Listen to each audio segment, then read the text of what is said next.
Now to the race for the White House and a heated night on the debate stage. 10 more Democratic candidates battling it out in Detroit. Frontrunner Joe Biden facing his toughest attacks yet on his record of deportations, criminal justice, and much more. ABC's Mary Bruce was right there for it all. And Mary, so much of this ended up being about Biden and a Kamala Harris showdown. Yeah, Cecilia, voters looking for a rematch last night certainly got it. After his lackluster performance in the first debate, Joe Biden came prepared for round two. He launched a steadfast defense of his record. He came ready for a fight, but so did his opponents. Kicking off his rematch with Senator Kamala Harris, Joe Biden had a simple request. Go easy on me, kid. But Harris made it clear she has no plans of easing up, hammering Biden on health care. Your plan does not cover everyone in America by your staff's and your own definition. You do nothing to hold the insurance companies to task for what they have been doing to American families. Biden fired back, saying Harris's plan will cost too much and take too long to implement. This idea is a bunch of malarkey, what we're talking about here. I don't know what math you do in California, but I tell you, that's a lot of money, and there will be a deductible. After her strong performance in the first debate, Harris was also forced to play defense. Congresswoman Tulsi Gabbard slamming Harris's record as a prosecutor. In the case of those who were on death row, innocent people, you actually blocked evidence from being revealed that would have freed them until you were forced to do so. There is no excuse for that.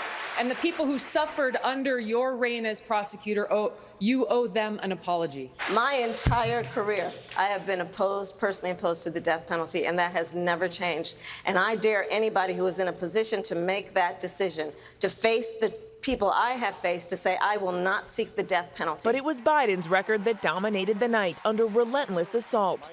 President Obama's former housing secretary Julian Castro hitting the former vice president on the high rate of deportations under the Obama administration. Mr. Vice President, it looks like one of us has learned the lessons of the past and one of us hasn't. What we need are politicians that actually have some guts on this issue. I have guts enough to say his plan doesn't make sense. New York Mayor Bill de Blasio piling on. If you're debating Donald Trump, he's not going to let you off the hook. So did you say those deportations were a good idea? Or did you go to the president and say, this is a mistake, we shouldn't do it? Which one? I was vice president. I am not the president. I keep my recommendations to him in private. On criminal justice reform, Senator Cory Booker and Biden going head to head. If you want to compare records, and frankly, I'm shocked that you do, I am happy to do that. There was nothing done for the entire 8 years he was mayor. There was nothing done to deal with the police department that was corrupt. There's a saying in my community, you're dipping into the Kool-Aid and you don't even know the flavor. You need to come to the city of Newark and see the reforms that we put in place. The candidates spent more time attacking each other than the president. But Senator Kirsten Gillibrand getting a laugh with this shot at Trump. The first thing that I'm going to do when I'm president is I'm going to Clorox the Oval Office. And by the end of the night, Biden was brushing off the attacks. Well, I love your affection for me. You spent a lot of time with me. Now, Biden did have a few flubs last night, including in the final moments where he urged his supporters to go to Joe 30330. Now, it's not clear if he was trying to reference a phone number so that supporters could get text messages about his campaign or direct them to a website. But, Cecilia, the problem is that is not his campaign's website, and it appears a Pete Buttigieg supporter has now been quick to scoop up that URL. Yeah, that was a big gaffe there, Mary. You mentioned at the top of your piece that comment by Joe Biden telling Kamala Harris, go easy on me, kid, before the debate even started. That's generating some controversy this morning, and Harris was kind of forced to respond.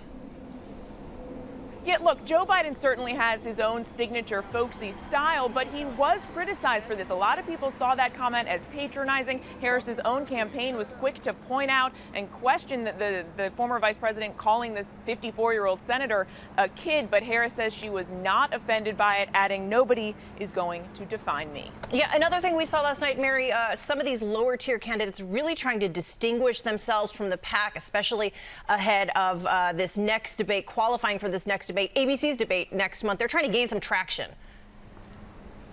Yes, Cecilia, these debates are a chance for these lesser-known candidates to try and have one of those breakthrough moments. We saw Tulsi Gabbard having some success with that when she grabbed the spotlight and challenged Kamala Harris. In fact, on Google, she was the most searched competitor of the night, but a lot of people, it seems, were simply looking to know who was up and who is down. On Google at one point, an over 2,000% increase in searches of the question simply, who is winning this debate tonight? Cecilia? Yeah, they want that answer. Okay, Mary, thanks so much.